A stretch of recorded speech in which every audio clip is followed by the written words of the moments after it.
Assalamualaikum warahmatullahi wabarakatuh. Bertemu lagi dengan Avatan Channel. Kali ini kita akan membahas tentang motor induksi atau motor listrik.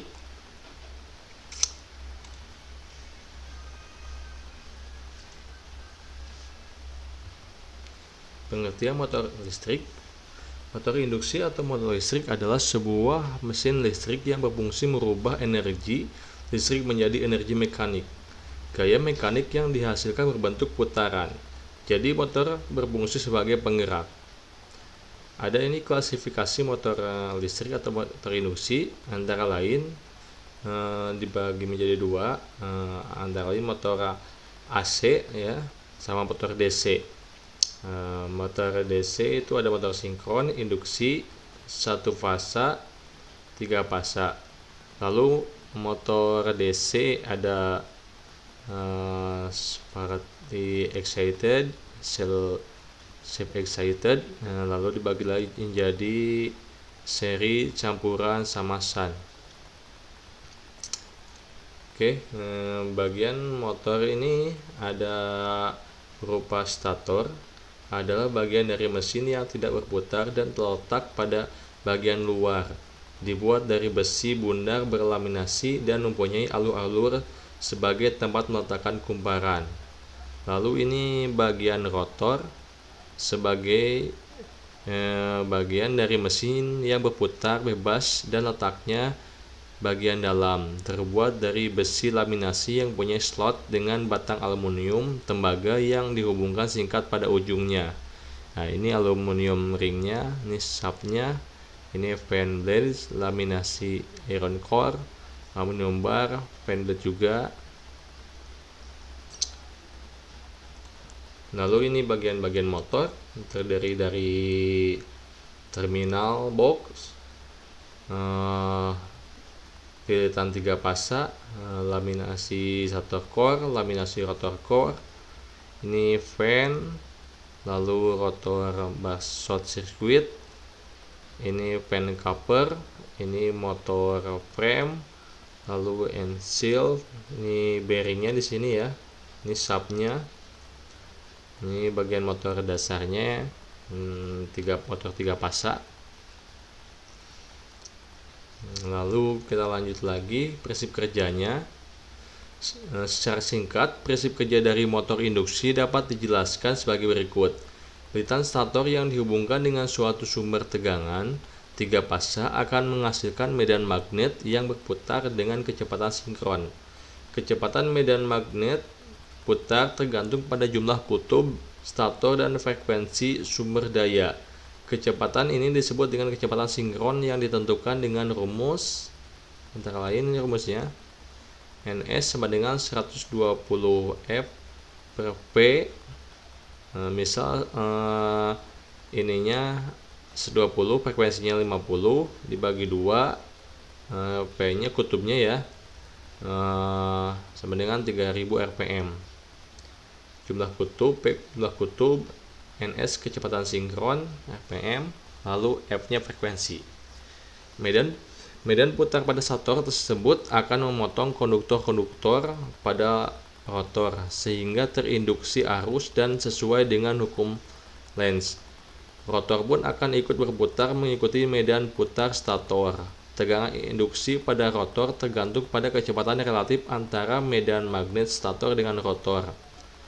Perbedaan putaran relatif antara stator dan rotor disebut slip. Bertambahnya beban akan memperbesar kopel motor, yang oleh karenanya akan memperbesar pula arus induksi pada rotor, sehingga slip antara medan putar stator dan putaran rotor pun akan bertambah besar. Jadi apabila beban motor bertambah, putaran rotor cenderung menurun. Nah, ini kerusakan-kerusakan pada motor listrik atau motor induksi antara lain disebabkan oleh panas. Panas itu berupa overheat, lalu kotoran ya, debu misalnya, lalu lembab, misalnya motornya ditaruh di lembab yang banyak air ya, lalu vibrasi, Lalu ini kualitas suplai listrik, misalnya listriknya agak jelek kualitasnya, frekuensinya kurang stabil, tegangannya kurang stabil. Asal sebab kerusakan motor. Kerusakan dari luar motor antara lain kualitas masuk tegangan listrik, misalignment, lalu kondisi lingkungan panas, lembab, tidak ada ventilasi, lalu kondisi beban. Ini bebannya terlalu tinggi sehingga menyebabkan overload. Lalu kerusakan dari dalam motor yaitu berupa aging, yaitu penuaan, misalnya motornya udah lama. Lalu degradasi, kerusakan karena listrik, kerusakan karena mekanis seperti bearing. Lalu kalau kerusakan dari listrik misalnya short ya, windingnya atau lilitannya. Lalu overheat. Sebab overheat antara lain memilih motor terlalu kecil sehingga motor harus menderita overcurrent, berarti kondisi operasinya lebih panas. Tetapi jika memilih motor terlalu besar berakibat pemakaian listrik tidak efisien, berarti pemborosan. Lalu sistem starting. Kebanyakan motor dipasang dengan direct starting atau langsung ya. Sistem ini menimbulkan arus starting current terlampau besar 5 kali lebih sehingga menimbulkan panas yang besar. Lebih-lebih jika sering start stop. Untuk itu perlu dipasang sistem start delta atau fluid coupling, pengubah frekuensi dan lain-lain. Nah, misalnya sistem start delta itu untuk mengurangi ini ya, arus start ya, atau fluid coupling yang terdapat di mesin-mesin industri yang buat mengubah RPM atau kecepatan. Start stop terlalu sering tanpa memperhatikan jeda antara waktu start sangat menimbulkan kerusakan. Nah, ini ada tabelnya ya untuk jangka waktu start stop motor di bawah nanti. Lalu environment, ambient, temperatur tinggi mengakibatkan operating temperatur motor lebih tinggi dari seharusnya. Ini kalau suhu ruangan terlalu tinggi bisa mempengaruhi kerusakan motor atau overheat. Lalu ventilasi ruangan kurang bagus menimbulkan sistem pendingin motor tidak baik, mengakibatkan operating temperatur motor naik. Lalu kondisi motor, fan rusak, bodi motor rotor, lalu saluran pendingin buntu atau kotor mengganggu pendinginan. Selain itu ada kondisi beban ya, coupling misalignment, beban terlalu besar, beban tidak normal. Ini harus di alignment lagi, bebannya terlalu besar sehingga menyebabkan overload, lalu beban tidak normal. Ada lagi kasus ini bukan kasus yang banyak terjadi pada mesin-mesin rotasi, ditandai dengan perubahan warna dari warna emas berubah menjadi warna biru. Inner ring, outer ring, bal dan cake berwarna biru. Jika panas mencapai 200 derajat Celcius akan terjadi proses annealing atau pemanasan material terjadi pada ring atau bal. Nah, ini kalau misalnya bearingnya bermasalah bisa menyebabkan panas atau bisa juga terbakar ya. Bearing-bearing dalam motornya. Sebab-sebab kenaikan panas antara lain ya, kekurangan grease atau lubrikasi, pelumasan atau pendinginan tidak seimbang sehingga gesekan di bearing meningkat. Lalu kalau kelebihan grease sehingga ruang pendingin dan muai sempit. Dan juga ini salah pemilihan grease ya, terlalu kental atau terlalu encer, menyebabkan kenaikan temperatur mesin, motor, pompa, kompresor lain yang berlebihan karena beban lebih. Ventilasi ruangan mesin tidak cukup atau pendinginan mesin itu sendiri kurang berfungsi. Penyetelan mesin tidak akurat, internal misalignment atau external misalignment, vibrasi berlebih atau mengakibatkan bearing menanggung beban melebihi beban yang sebenarnya, akibatnya kekerasan berkurang dan mengakibatkan daya tahan menurun sehingga cepat mengalami kerusakan. Dalam kasus panas yang sangat tinggi dapat mengakibatkan bal berubah bentuk, tidak lagi bulat. Panas juga merusak lubrikan, menghilangkan oli dari grease. Nah, ini menyebab kalau misalnya panas berlebih, grease itu akan mengeras, lama-kelamaan menyebabkan ini panasnya berlebih dengan tidak adanya pelumasan. Lalu itu kotor. Debu atau kotoran yang terakumulasi akan merusak komponen listrik maupun mekanikal. Umumnya terakumulasi pada permukaan badan motor. Saluran pendingin fan mengakibatkan pendingin terganggu dan panas motor lebih. Kotoran debu masuk dan berkumpul ke dalam winding menimbulkan kerusakan isolasi dan winding. Nah, lemab atau embun juga merusak komponen listrik dan mekanik yang mengakibatkan pengkaratan pada poros, bearing, rotor, stator, laminasi. Jika penetrasi ke isolasi mengakibatkan degradasi isolasi dan rusak. Selain itu ada vibrasi. Vibrasi merupakan indikasi bahwa kondisi motor sedang mengalami masalah. Besar vibrasi yang melebihi harga yang diizinkan dapat menyebabkan kerusakan yang lebih parah.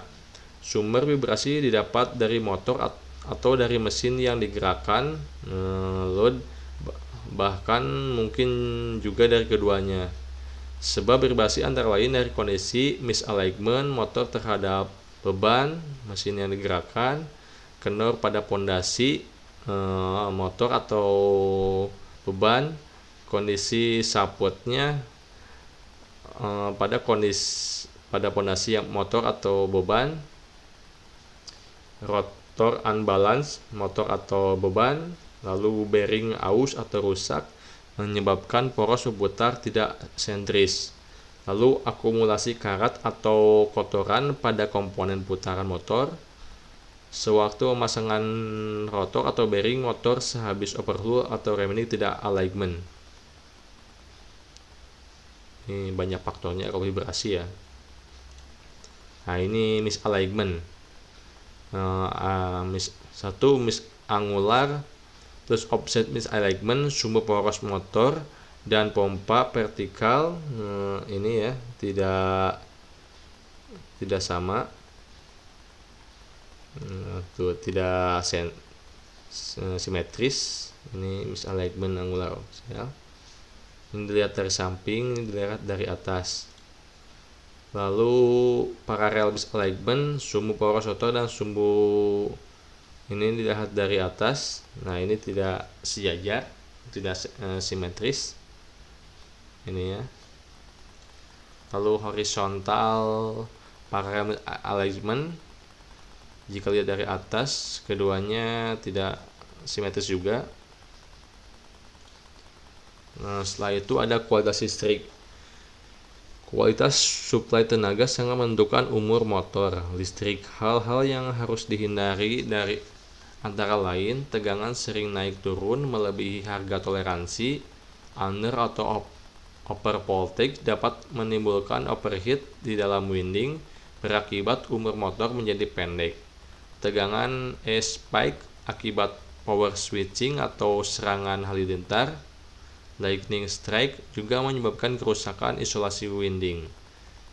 Tegangan 3 fase tidak balance melebihi harga toleransi sering terjadi sebagai sebab kerusakan winding.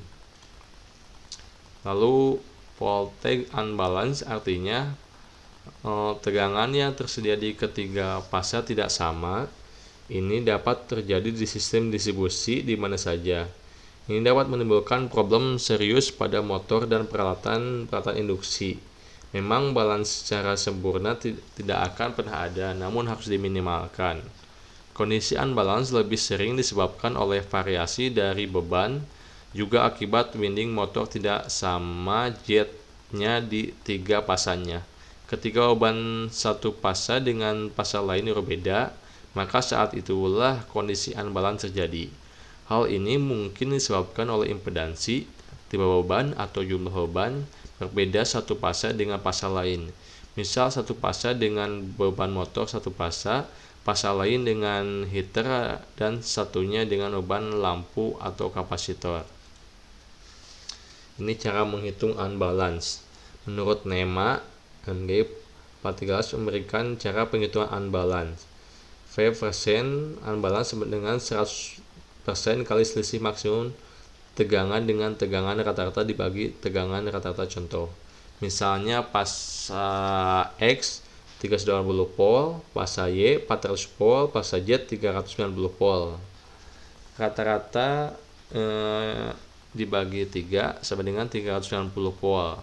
Untuk persentase unbalance-nya 100 dikali 400 dikurangi 390 dibagi 390 sama dengan 2,56%. NEMA memberikan rekomendasi motor dapat dioperasikan secara normal pada kapasitas red jika unbalance tegangan tidak lebih dari 1%.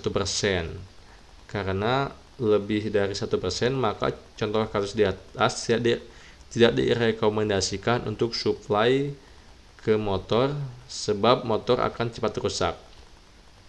Kondisi unbalance disebabkan antara lain oleh kondisi beban secara keseluruhan sistem, di mana beban satu fase tidak sama dengan fase yang lain, sehingga impedansi dari beban-beban tersebut tidak sama fase satu sama lain. Faktor lain adalah pemilihan pelumas harus sesuai spesifikasi, penggantian atau penambahan dilakukan dan terjadwal dengan baik. Ini preventifnya harus preventif maintenance-nya harus terjadwal. Lalu pemilihan dan pemeliharaan kopling sama pentingnya dengan komponen lain. Setting bearing dan komponen lain harus sesuai dengan standar. Ini kalau clearance-nya bearingnya harus sesuai standar juga. Lalu ada pengujian motor. Pengujian motor itu ada secara online atau offline. Kalau offline itu mengukur tahanan koil, lalu tahanan isolasi, polaritas indeks. Ini biasanya kalau bahasa ininya kita meger dulu ya motor itu, atau lembab, atau kalau misalnya lembab harus di heater dulu ya, di heating dulu. Lalu kalau online arus start dan arus kerja, tegangan, temperatur bearing, bottom bearing ya, lalu vibrasinya. Selain itu ada pengujian tahanan isolasi atau di meger ya. Tes isolasi harus dilakukan terutama untuk mendapat indikasi apakah motor ini masih layak dioperasikan atau tidak. IES standar 43 memberikan panduan sebagai berikut. DC Voltec untuk tes tahanan isolasi. Apabila tegangan motor itu kurang dari 1000 volt, maka tahanan isolasinya harus sekitar 500 ohm ya. Lalu kalau misalnya motor-motor yang gede, misalnya ininya di injeknya, kalau misalnya ini injeknya ya, kalau kurang 1000 volt di injeknya 500. Kalau misalnya 5000 sampai 20 volt di injeknya 2500 atau 5000 volt ya. Ini buat injek megernya. Lalu rekomendasi tahanan minimum pada 4 derajat Celcius 1 mega ohm minimum isolasi. IR min KP plus 1 untuk winding yang dibuat sebelum 170. Nah ini lalu ininya setara 100 menit untuk DC amateur winding yang dibuat setelah 1970. IR min 5 menit untuk hampir semua motor coil kurang dari 1 kp.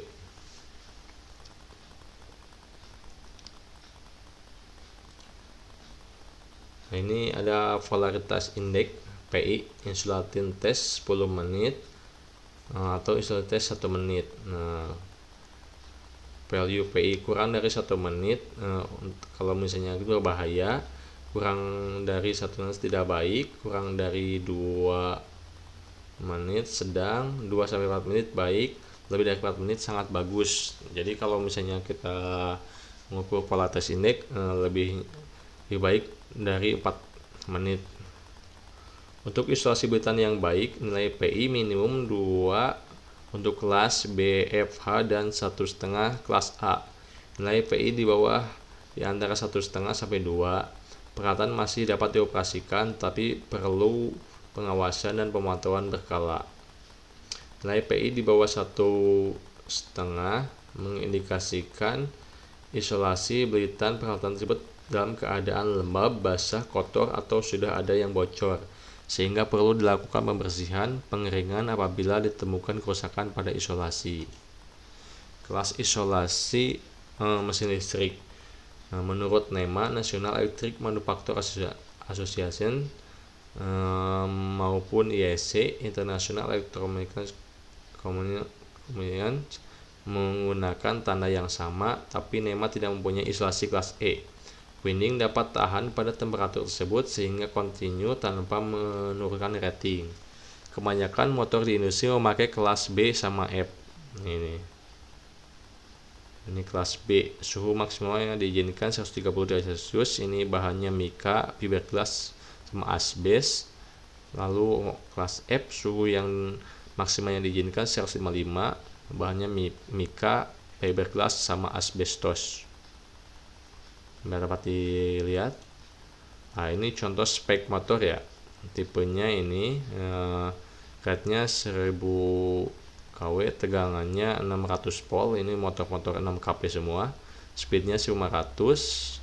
Nah, ini IP-nya IP54, tegangannya 105 ampere, frekuensinya 50, KSP-nya 0,5.